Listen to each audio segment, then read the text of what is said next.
Hello, I am José Arcila, a student of architecture at the Simón Bolívar University. In this page, I will explain how the concepts studied in English for Architecture and Urban Planning 3 class are applied in the Venezuelan context, and how the combination of these characteristics makes Venezuelan architecture unique. Architectural concepts of color, light, texture, acoustics, rhythm, horizontal and vertical circulation fluctuate the height of the tallest towers of the country.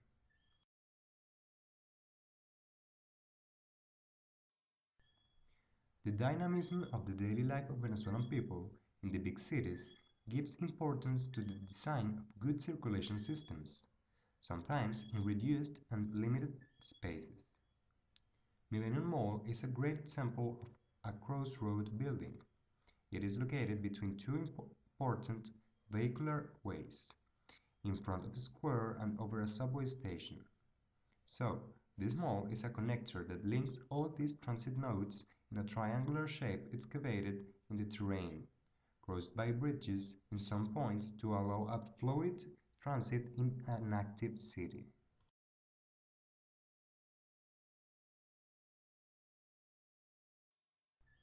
Venezuelan cities are very connected in uses, and its urban developments are usually related to big multipurpose complexes at metropolitan scale.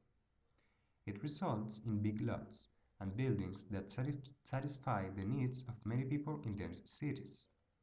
For example, Simón Bolívar Center is a complex that includes towers, commercial spaces, and even a new Justice Palace, yet unconcluded.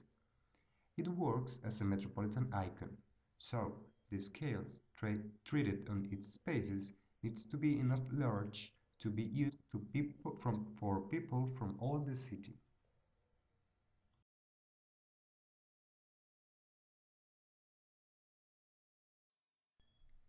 In conclusion, Venezuela is a dynamic, energetic, warm and young country, where the life runs very fast.